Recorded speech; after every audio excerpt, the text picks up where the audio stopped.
The steel grating of the Mercer Street Bridge vibrated right through the thick rubber soles of my work boots, carrying a high-frequency, metallic hum that made my back teeth ache.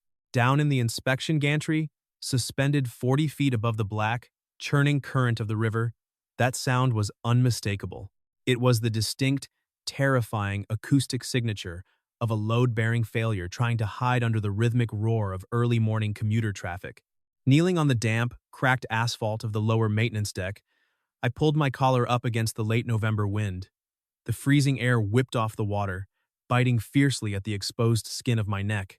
I pressed my digital caliper against the primary expansion joint, using my heavy leather glove to shield the screen from the harsh glare of the rising sun. The LCD readout blinked, flashing a stark warning indicator. It wasn't just creeping. The steel was actively shifting, micro-fracturing under a dynamic load it was never designed to hold. A shadow fell over my halogen work light, blocking the beam and casting a long, dark shape over the failing joint. I didn't have to look up to know it was Vicente Carter. The city inspector deliberately wore $1,000 tailored suits and polished Italian Oxfords to muddy construction sites, a calculated aesthetic choice meant to constantly remind guys like me exactly who signed the checks and who held the power. "You're holding up the concrete trucks, Bennett," Vicente said, tapping a silver monogrammed pen against his thick leather clipboard. "Pour the deck. We're an entire week behind schedule. The press is circling the mayor's office, and I am losing my patience. 5 years ago, before I earned my engineering license and learned how to build things instead of breaking them, I would have grabbed him by that pristine silk tie and thrown him squarely into the nylon safety netting below the overpass. My fists actually curled. The thick, weather-beaten leather of my work gloves creaked loudly under the sudden, violent strain. Closing my eyes for a fraction of a second, I forced myself to draw a slow, jagged breath of freezing air into my lungs. I mentally recited the tensile strength equations for carbon steel to ground my spiking adrenaline. Slowly, deliberately, I uncurled my fingers, pressing my palms flat against the cold, unyielding metal of the bridge deck. I was a licensed civil engineer now, not a South Side corner brawler. I dealt in load paths, shear forces, and structural logic, not right hooks. "The lateral bracing is fundamentally compromised," I said, keeping my voice dangerously level as I pushed myself up to a standing position. I pointed the heavy metal caliper directly at the failing joint, the tips hovering millimeters from the warped steel. "The yield strength on these secondary gusset plates is completely maxed out. If we pour 60 tons of wet concrete on this span tonight, the whole deck is going to buckle by Tuesday morning. We'll have a catastrophic structural pancake event right into the shipping channel." Vicente laughed. It was a sharp, dismissive sound that sent a spike of pure, concentrated heat straight up the back of my neck. "Your software model is overly conservative, Dawson. It always is. You calculate for a 100-year flood every time it drizzles. The city wants this bridge open before the holiday parade. You're a contractor. You get paid to lay concrete, not play architect. Do your job." "I am doing my job," I shot back. I stepped forward so fast Vicente took an involuntary half-step back toward his idling municipal sedan. I towered over him by 4 solid inches, but I kept my hands firmly anchored to the heavy brass buckles of my tool belt, a physical restraint he didn't even realize was keeping him safe. Section 4, Code 11B of the Municipal Safety Guidelines. I don't sign off on a structural pour if the shear force parameters exceed safety margins. Fire me if you want, Vicente, but I ain't putting my engineering stamp on a death trap. You want to play it hard, kid? Vicente's eyes narrowed, the smug superiority immediately dropping into something cold, calculated, and deeply venomous. "I'm writing up a formal safety violation on your crew for unauthorized malicious delays.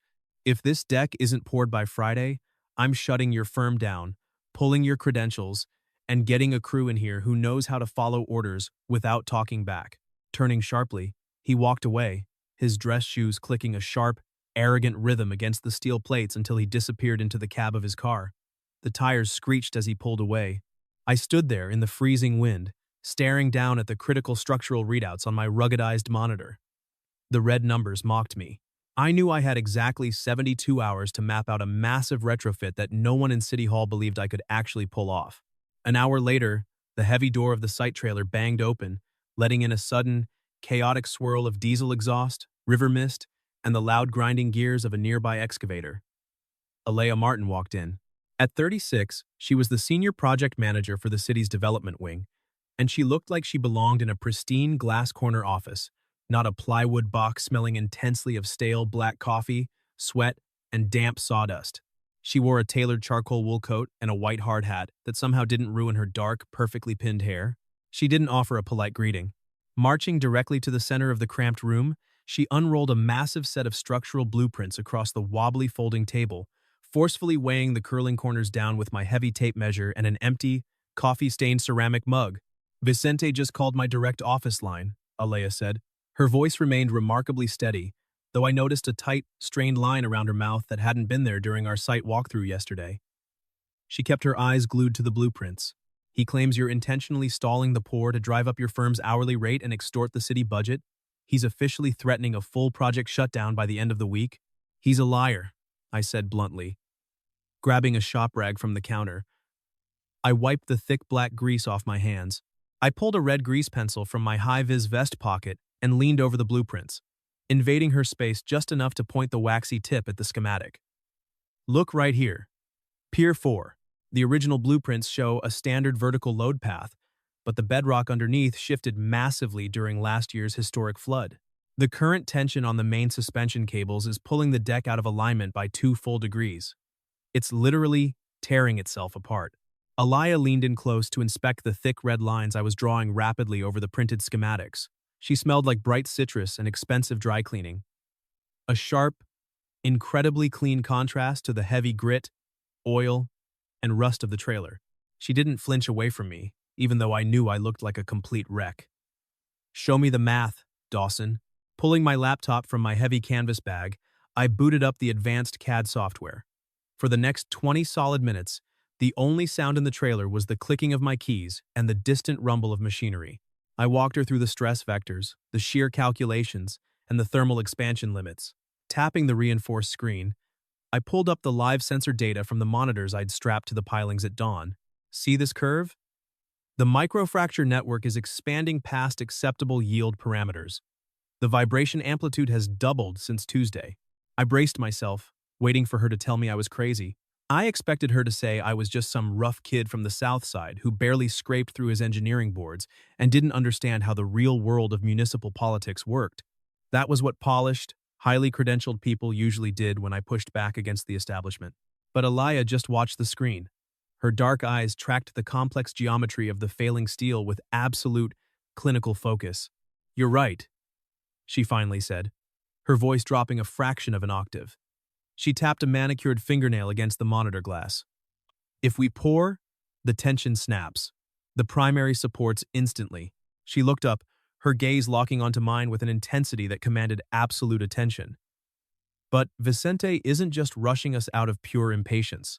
If he files a formal safety shutdown before we log an independent structural review, City Charter Clause 4A triggers automatically. The emergency contract defaults immediately to the next vetted vendor on the municipal list." I frowned, the bureaucratic puzzle pieces finally clicking into place in my head. "His brother-in-law's firm?" "Exactly," Alayah said, her tone turning to absolute ice. "They'll take over the site, ignore the shear force warnings just to get the concrete poured rapidly, and cash the city's massive emergency check before the bridge collapses under the weight of commuter traffic. You are the only engineer on site who has mapped this specific failure in real time. I'm not letting him bury the public record, Dawson. So what's the play? We got 3 days before he brings the audit board down on us and seizes the site entirely." Alayah straightened up, her shoulders squaring under the heavy wool coat. She pulled her phone from her pocket, her thumbs flying across the screen as she typed out a rapid, encrypted message.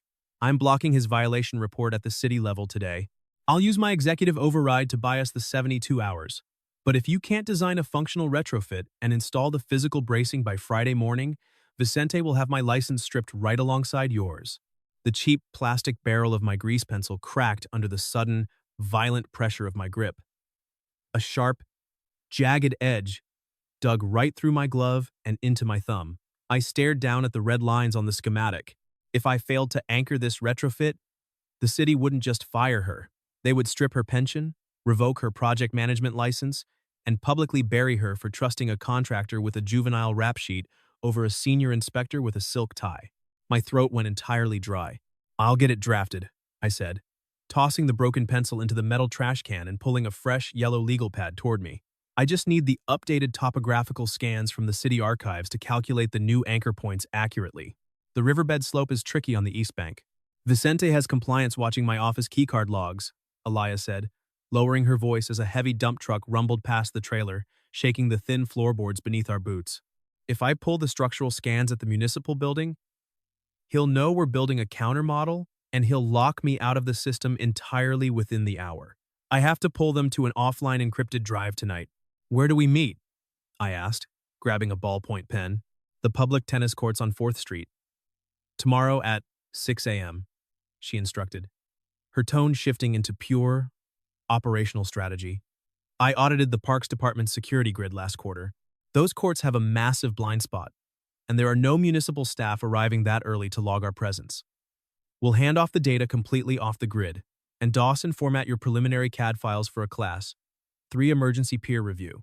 I have a trusted contact at a disaster response firm, but they need the data perfectly structured to push it through overnight.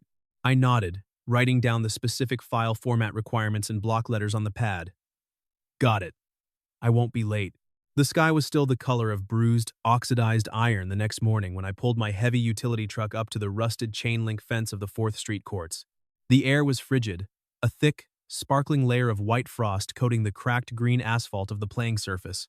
Grabbing the rolled-up schematics and the secure flash drive from my passenger seat, I walked through the gate, my boots crunching loudly on the frozen ground. Alayah was already there. She was wearing a sleek black track jacket, dark athletic pants, and holding a neon-accented tennis racket. I looked down at my scuffed work boots, heavy, grease-stained denim, and the thick flannel jacket I had thrown on at 4 in the morning. I felt entirely out of place. The familiar, grating grind of my old neighborhood insecurities flared up hot in my chest. I didn't belong in these kinds of recreational, manicured spaces. You brought a racket? I asked, keeping my voice flat, trying desperately to hide my stark discomfort behind a wall of pure pragmatism. Alayah tossed a neon green ball into the air and caught it smoothly, her eyes tracking the arc. I needed to hit something that wasn't Vicente's face. And, you look like you haven't slept in a solid week? Drop the blueprints on the bench. Here. She tossed a spare racket straight at me. I caught it securely by the throat, my physical reflexes taking over long before my brain could argue the logic of playing a game right now. I don't play this, I said, looking at the lightweight carbon fiber in my hand like it was a fragile, useless tool meant for people with entirely too much free time. I build things. I fix things. I don't hit fuzzy balls over nets. You're an engineer, Alayah challenged. She stepped confidently onto the baseline, her breath pluming in the freezing air. A rare, genuine smile broke completely through her professional armor, bright and highly competitive. It's just physics. Angles, velocity, kinetic energy. Are you scared I'm going to beat you? My competitive streak, the exact one that usually got me into serious trouble a decade ago, flared instantly. I adjusted my stance, gripping the racket handle tighter. I ain't scared of anything. I stepped fully onto the court, the racket feeling incredibly awkward and weightless in my heavy, calloused hand. Good, she said, bouncing the ball twice against the frost. Let's make it interesting. Loser has to cook dinner tonight, while the winner works on the retrofit calculations. I snorted, shaking my head at the absurdity of it. You're on. But I hope you like burnt toast, because I basically live out of a microwave. The match started fast. She was relentless, placing the ball exactly where I wasn't, forcing me to sprint across the slippery asphalt. I was clumsy for the first 5 minutes, sending returns rocketing wildly into the chain-link fence with far too much power. I gritted my teeth, forcing myself to stop swinging like a guy wielding a heavy crowbar, and started analyzing the game exactly like a structural problem. I watched the trajectory of her serve, calculated the wind resistance coming off the street, measured the velocity of the bounce, and adjusted my swing arc accordingly. The score tightened significantly. The cold morning air burned sharply in my lungs as the steady, rhythmic thwack of the ball echoed loudly off the empty concrete bleachers. We rallied back and forth, moving rapidly across the frost-covered court. For 20 uninterrupted minutes, the heavy, crushing pressure of the failing bridge, Vicente's looming threats, and the ticking clock faded entirely into the background, replaced by the simple, immediate, solvable geometry of the game. We hit match point. I sent a harsh, slicing return right down the center line, a shot that carried all my accumulated frustration with City Hall corruption and bad steel. Alayah stepped up quickly, perfectly positioned for an easy, match-winning volley. She had the precise angle. She had the power. And then, at the last possible fraction of a second, she deliberately angled her racket face wide open. The ball flew wildly out of bounds, hitting the far fence with a loud, unmistakable metallic clatter. I lowered my racket, my chest heaving, and stared at her. She didn't gloat. She didn't even look at the imaginary scoreboard. Instead, she twirled the racket once, far too casually for someone who hated losing, and pointedly glanced over at the frost-covered bench where I'd dropped the heavy tubes of blueprints. My grip finally loosened around the carbon fiber handle.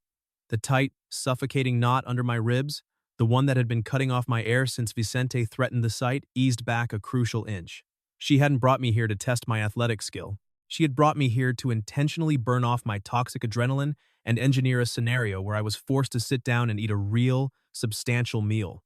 "A bet's a bet, Dawson," Alayah said, walking up to the net, a slight, knowing smirk playing on her lips. "I'm cooking. Come to my place at 7 tonight. Bring the blueprints and the hard drive." That evening, I stood outside Alayah's brownstone, methodically wiping my heavy boots twice on the welcome mat before knocking. When she opened the door, she was dressed in comfortable dark jeans and a soft cream-colored sweater, her dark hair pulled back loosely in a clip. The warm, incredibly grounding scent of roasting garlic, fresh rosemary, and chicken hit me immediately, making my stomach hollow out in stark response. I walked in, clutching my heavy plastic tubes of schematics against my chest like a shield. Her place was modern, impeccably clean, filled with framed architectural prints of historic city buildings and towering, organized bookshelves. I set the blueprints carefully on her massive oak dining table, hyper-aware of the faint, stubborn grease stains permanently worked into the deep calluses of my hands. "Food's almost ready," she called from the kitchen, the comforting sound of a wooden spoon tapping against a copper pan filtering out. "Spread them out." I unrolled the massive sheets, securing the corners with heavy stone coasters I found neatly stacked on her coffee table. I pulled out my laser measure, a mechanical compass, and my battered scientific calculator, plugging the encrypted drive she had handed me into my laptop. I pulled up the high-resolution topographical data. I started running the load paths immediately, mapping out the secondary steel bracing we would need to manually weld to the main piers to bypass the failing gusset plates. It was complex, unforgiving math that required absolute precision down to the decimal point. 30 minutes in, I hit a massive wall on the thermal expansion coefficient. The raw steel collars I designed would inevitably contract in the freezing river air overnight, throwing my anchor points off by a fraction of a millimeter. That fraction was enough to compromise the entire load transfer. I dragged a heavy, exhausted hand down my face, staring blankly at the flashing cursor on the screen. Alayah walked into the dining room carrying 2 heavily laden plates of food. She noticed the pause, the rigid, locked tension in my shoulders. Setting the plates down quietly, she leaned over the table, her shoulder brushing my arm, and studied my glowing monitor. She didn't ask how I felt or offer any empty, motivational encouragement. She simply pointed a finger to a gray, ridged area on the topographical map display. "What if you anchor the lower collar to the secondary limestone shelf? Right here?" she asked, her voice calm, analytical, and completely devoid of panic. Limestone absorbs thermal shock significantly better than the primary bedrock. It gives you a much wider tolerance for the steel contraction during the freezing winter months. I stared at her finger, my mind racing through the physics, then rapidly punched the new coordinates into my calculator. The red warning numbers on my screen blinked twice, then turned a solid, stable green. The math worked perfectly.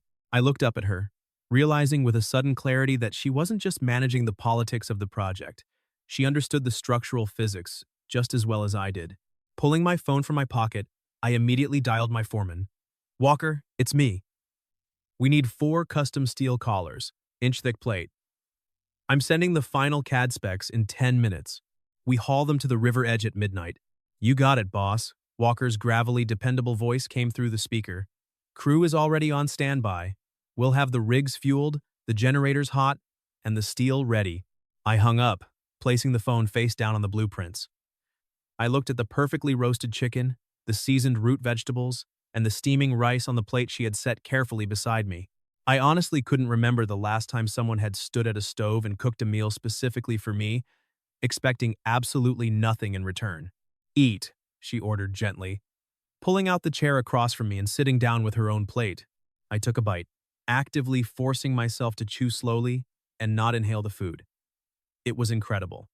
I slid the revised, green-lit load sheet across the smooth oak table toward her. "Walker's cutting the steel right now. By dawn tomorrow, Pier 4 gets the new, reinforced collars. The math is bulletproof. Alayah, we'll secure the deck." Alayah looked down at the blueprints. I noticed her hand was resting flat on the table, near my elbow. A slight, betraying tremor shook her fingers. The sheer, crushing pressure of her job, the massive reality of the professional risk she was taking against a corrupt, vindictive city official, was finally bleeding through her calm exterior. Her fingertips tapped once against the back of my knuckles. It was a fleeting, grounding touch, silently communicating that the dirt and grease of my profession didn't matter to her. I stopped hiding my hand under the table. I didn't reach for her, didn't try to pull her into some grand, cinematic embrace or offer a speech about everything being okay. Instead, I stood up quietly, walked into her kitchen, found the electric kettle, and boiled some water. I systematically searched her cupboards until I found a box of chamomile tea. Pouring a steaming mug, I carried it back to the dining room and set it squarely on a coaster right next to her trembling hand. I paid for an emergency overnight review from a firm already under contract with the city's disaster response list, Alayah said softly, wrapping her fingers tightly around the warm ceramic mug, drawing heat from it. "I sent your preliminary CAD files this afternoon before the tennis match. They promised a provisional stamp by 3 a.m. If the math holds up to their scrutiny." "It holds," I promised, my voice low, steady, and absolute. The next 48 hours were a relentless, punishing blur of blinding orange sparks, freezing wind, and the deafening sound of grinding metal. My crew worked straight through the freezing night under the harsh, artificial glare of portable halogen lamps. The wind fought us the entire way, tearing violently at our nylon safety lines and throwing ice water spray up from the churning river below. I engaged the heavy plasma cutter, the blinding blue-white arc slicing cleanly and precisely through a stubborn piece of old rebar that was blocking the new collar's intended path. Molten slag rained down into the black water, hissing violently upon impact, creating clouds of thick white steam. Strapped tightly into a heavy canvas harness, dangling 40 feet above the deadly current, I used a heavy-duty pneumatic torque wrench to lock the massive new steel collars permanently into place. The brutal physical labor kept my mind anchored, pushing away the bone-deep exhaustion. "Drop it 2 inches, Walker," I barked into the radio attached to my lapel, my shoulders screaming in protest as I manually guided the swaying, 2-ton steel plate into the final, precise slot. The massive diesel crane groaned heavily above me. The steel slid perfectly into place with a heavy, deeply satisfying clunk that vibrated right through my harness and into my ribs. I checked every single bolt, torquing them manually to exact specifications. Pulling the ultrasonic scanner from its protective case, I ran the probe over every newly laid weld seam. I watched the green lines on the monitor confirm absolute, flawless solidity. By dawn on Friday, the bracing was fully secure. I was covered in soot, my muscles burning with a heavy, leaden exhaustion, but the bridge was undeniably safe. I was packing the heavy ultrasonic equipment back into its hard case when the sharp screech of tires cut through the quiet morning air. Vicente's white city vehicle parked illegally, directly on the pedestrian access ramp. He marched out aggressively, followed closely by 3 senior members of the City Safety Audit Board. Alayah arrived a minute later, stepping quickly out of her sedan with a thick, heavy black binder clutched securely in her arms. Vicente was executing an early ambush, trying to catch the site in an active violation before the official city offices even opened for the day. "Stop all work," Vicente yelled, his voice cutting over the dying hum of our portable generators. "This site is under formal audit. Mr. Bennett, you have modified a primary structural support without pre-approved city schematics. This project is officially shut down. Pack up your tools and get your crew off my site immediately." Alayah stepped directly into Vicente's path, her posture rigid, formal, and completely unyielding. The modifications were filed under an emergency retrofit clause. Vicente. Section 8, Paragraph C. As senior project manager, I authorized it based on catastrophic failure projections. Your authorization is void, Alayah, Vicente snapped, his face reddening with unchecked anger. He doesn't have the engineering pedigree to override the city's original design. You've ruined your entire career to protect an unqualified street rat. My vision tunneled instantly. The dark, violent reflex that I had spent years actively burying surged straight up my spine, hot and demanding. My hands formed into fists so tight my forearms cramped painfully. I took one heavy, threatening step toward Vicente. I could end the disrespect right now. One swing, and he'd be on the asphalt. But I saw Alayah's face. She looked at me, her gaze steady, silently asking me to hold the line, to trust the process we had built together. I closed my eyes for a fraction of a second. I forced my hands to open, pressing my calloused palms flat against the cold, grounding steel of my truck bed. I wasn't that guy anymore. I didn't need violence to win. I walked past Vicente entirely, deliberately ignoring him as if he were nothing but empty air, and addressed the head of the audit board, a stern-looking woman holding a thick clipboard. I pulled my ruggedized tablet from my vest, keyed in my secure password, and brought up the dashboard. Ma'am, here are the real-time telemetry readings from the stress sensors we just installed on the new steel collars, I said, handing her the heavy tablet. The original design had a critical flaw. The bedrock shift forced the shear limits into the red zone. We were at critical failure as of yesterday morning. My retrofit, anchored to the secondary limestone shelf, has stabilized the pier completely. The math is right there on the screen. You can verify the sensor logs yourself. The board member scrolled slowly through the data, her eyes widening slightly at the undeniable precision of the calculations. She walked over to the heavy railing, looking down at the massive, perfectly welded steel collars gleaming under the bridge in the early morning light. These numbers are flawless, Mr. Bennett, she murmured, looking back at me with newfound, absolute respect. This is master-level structural engineering, Vicente spluttered, stepping aggressively forward, desperately trying to salvage his rapidly evaporating leverage.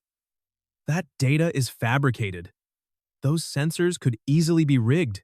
I demand an independent assessment before a single concrete truck rolls onto this deck. You'll get one, Alayah said smoothly.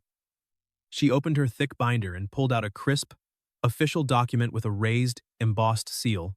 I paid for an emergency overnight review from a firm already under long-term contract with the city's disaster response list. Their provisional stamped approval came in at 3:12 a.m. based on Dawson's CAD files. The retrofit is fully certified and completely legal. Walker stepped up right beside me, pulling a thick stack of manifests from his weather-beaten clipboard. And here are the certified mill certificates for every single ounce of steel we hung tonight, Walker said, handing them directly to the board member without looking at Vicente. Chain of custody is clean. Torques are logged and verified by 2 separate foremen. We didn't skip a single bolt. Vicente went pale, his mouth opening and closing soundlessly as his entire corrupt scheme collapsed in real time. The board members exchanged dark, incredibly severe looks. The ambush was over. Vicente had lost his leverage, crushed under the immense weight of undeniable, verifiable data and a crew that simply didn't miss a single detail. Later that afternoon, the construction site was blissfully quiet. The concrete trucks had been cleared to arrive the next morning. I unscrewed the cap of my battered thermos. The coffee inside was long dead and lukewarm, but I drank it anyway just to clear the harsh metallic taste of the welding fumes from my dry throat. My heavy canvas jacket was stiff, with dried river mud and soot. I sat heavily on the lowered tailgate of my truck, wiping thick black grease off my hands with a shop rag, staring out at the slow, steady current of the river. Alayah walked up quietly, the heels of her boots clicking softly against the asphalt. The adrenaline of the confrontation had finally faded from both of us, leaving a quiet, profound peace in its wake. The board suspended Vicente pending a full investigation into his vendor contracts and his brother-in-law's firm, Alayah said softly, leaning comfortably against the side of my truck. The project is fully green-lit. You did it, Dawson. I tossed the dirty rag into the truck bed. I looked down at my hands. They were shaking slightly. The physical aftermath of actively holding back the violence Combined with the massive adrenaline crash of a 72-hour sprint, I almost lost it today, I admitted, my voice entirely stripped of its usual defensive armor. When he insulted you? I almost threw away my license just to break his jaw on the concrete. She reached out, her hand resting firmly and warmly over my raw knuckles, anchoring me completely to the present moment. But you didn't. You used your brilliant mind. You fought him on your terms, with your data, and you won. I turned my hand over and gently held hers back, feeling the comforting warmth of her skin against the cold river air. We make a good team, I said simply. It was the absolute truth. 2 weeks later, the bridge deck was poured, perfectly cured, and ready for the official ribbon-cutting ceremony. The city had set up a large wooden podium on the newly paved asphalt, flanked by local media, city officials, and my entire construction crew in clean, hard hats. I stood near the back by the safety barricades, wearing a clean pair of dark jeans and a heavy canvas jacket, deeply uncomfortable in the spotlight. I preferred the structural framing to the social framing. Alayah was at the podium. She looked formidable and brilliant in a sharp gray suit. She gave the standard, polished speech about infrastructure, progress, and community safety. I watched her, feeling a quiet, solid pride settling in my chest. I fully expected her to take the applause and step down. That was how the municipal hierarchy worked. I built the heavy foundation, the executives took the credit, but Alayah didn't step down. She adjusted the microphone, her gaze scanning the large crowd until she found me standing near the back barricade. This bridge stands today not just because of city funding, but because of the absolute brilliance and unyielding integrity of one man. Alayah's voice rang out, clear and commanding over the large speakers. Dawson Bennett didn't just design the retrofit that saved this project, he set the standard for what excellence looks like in this city. The crowd murmured, heads turning to look at me. Alayah smiled, her eyes locked firmly on mine. Dawson is not just the lead engineer on this project. He is my partner, in every sense of the word, and I wouldn't trust this city's future, or my own, to anyone else. The crowd applauded. The vibration of their clapping against the deck felt entirely different from the dangerous, high-frequency hum of failing steel. It was steady. It was safe.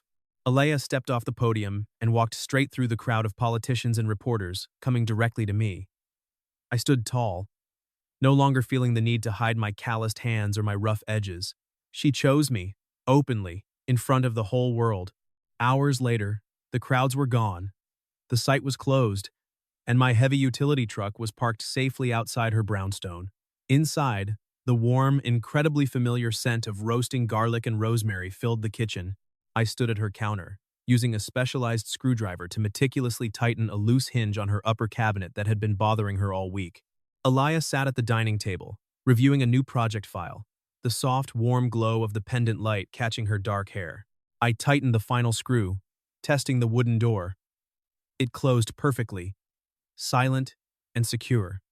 I set my tool down on the granite counter and looked over at her, catching her eye. The dangerous vibration of the bridge was completely gone, replaced entirely by the grounding scent of dinner, the perfect click of the cabinet, and the steady, quiet hum of a shared life we had built from the ground up. The end. Closing thoughts? I learned that true stability isn't a speech. It's the quiet click of a perfectly aligned cabinet hinge in a kitchen that smells like roasted garlic. It's finding a partner who trusts your math, stands by your side, and hands you the right tools when the load gets too heavy to carry alone. Please like and subscribe so we can share more stories like this.